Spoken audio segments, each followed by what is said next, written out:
संत लूकस के अनुसार आज का पवित्र सुसमाचार, अध्याय 15 वचन संख्याएं 1 से 32 तक।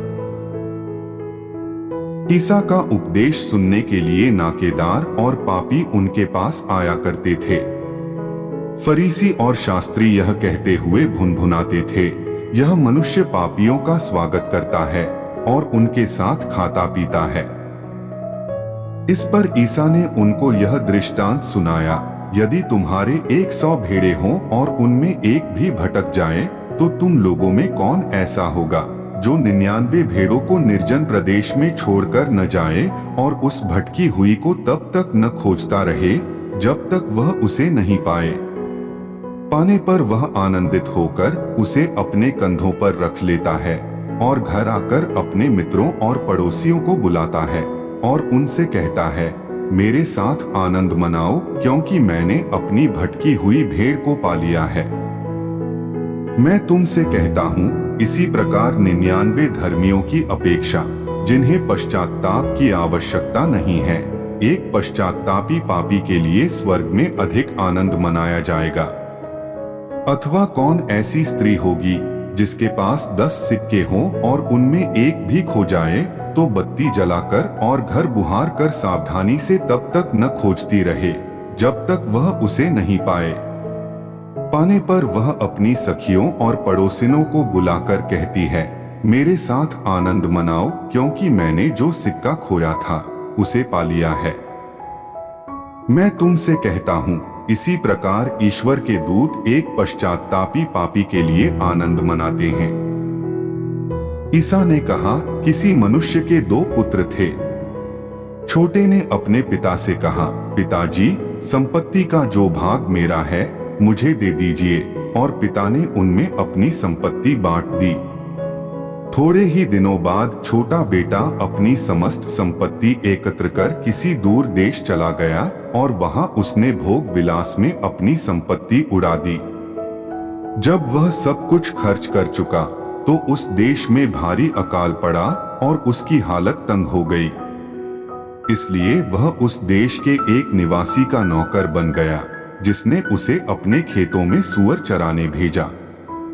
जो फलियां सूअर खाते थे उन्हीं से वह अपना पेट भरना चाहता था, लेकिन कोई उसे उनमें से कुछ नहीं देता था। तब वह होश में आया और यह सोचता रहा, मेरे पिता के घर कितने ही मजदूरों को जरूरत से ज्यादा रोटी मिलती है और मैं यहाँ भूखा मर रहा हूँ। मैं उठकर अपने पिता के पास जाऊंगा और उनसे कहूंगा, पिताजी, मैंने स्वर्ग के विरुद्ध और आपके प्रति पाप किया है। मैं आपका पुत्र कहलाने योग्य नहीं रहा। मुझे अपने मजदूरों में से एक जैसा रख लीजिए। तब वह उठकर अपने पिता के घर की ओर चल पड़ा। वह दूर ही था कि उसके पिता ने उसे देख लिया और दया से द्रवित हो उठा। उसने दौड़कर उसे गले लगा लिया और उसका चुंबन किया। तब पुत्र ने उससे कहा, पिताजी, मैंने स्वर्ग के विरुद्ध और आपके प्रति पाप किया है। मैं आपका पुत्र कहलाने योग्य नहीं रहा।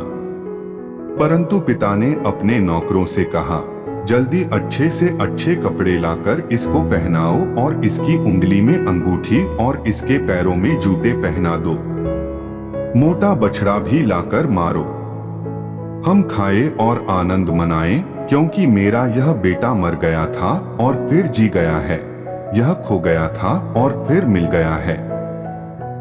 और वे आनंद मनाने लगे। उसका जेठा लड़का खेत में था। जब वह लौटकर घर के निकट पहुंचा तो उसे गाने बजाने और नाचने की आवाज सुनाई पड़ी। उसने एक नौकर को बुलाया और इसके विषय में पूछा। इसने कहा, आपका भाई आया है और आपके पिता ने मोटा बछड़ा मारा है, क्योंकि उन्होंने उसे भला चंगा वापस पाया है। इस पर वह क्रुद्ध हो गया और उसने घर के अंदर जाना नहीं चाहा।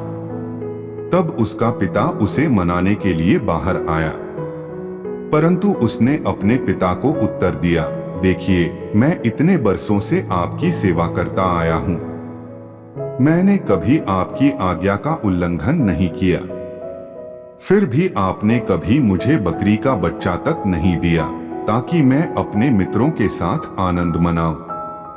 पर जैसे ही आपका यह बेटा आया जिसने वेश्याओं के पीछे आपकी संपत्ति उड़ा दी है, आपने उसके लिए मोटा बछड़ा मार डाला है। इस पर पिता ने उससे कहा, बेटा, तुम तो सदा मेरे साथ रहते हो और जो कुछ मेरा है वह तुम्हारा है। परंतु आनंद मनाना और उल्लसित होना उचित ही था, क्योंकि तुम्हारा यह भाई मर गया था और फिर जी गया है, यह खो गया था और मिल गया है। यह प्रभु का सुसमाचार है।